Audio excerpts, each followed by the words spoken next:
అభినేత్రి అభినయ నేత్రి నట గాయత్రి మనసారా నిను కీర్తించి పులకించినది ఈ జనధాత్రి నిండుగా ఉందిలే దుర్గ దీవెనం ఉందిలే జన్మకో దైవ కారణం ఇంకొకసారి ఆ నటరాజుకు స్త్రీ రూపం కళకే అంకితం నీ కణకణం వెండి తెరకెన్నడో ఉందిలే రుణం మీరెప్పుడు ముందుగా సీన్ పేపర్ చూసుకోరు కదయ్యా. రవి, ఈ రోజు సావిత్రితో సీన్ ఆ సీన్ పేపర్ లేవు.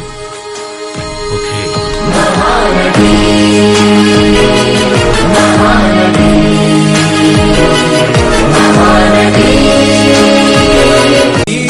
అభినేత్రి అభినయ నేత్రి నట గాయత్రి మనసారా నిను కీర్తించి పులకించినది ఈ జనధాత్రి నిండుగా ఉందిలే దుర్గ దీవెనం ఉందిలే జన్మకో దైవ కారణం.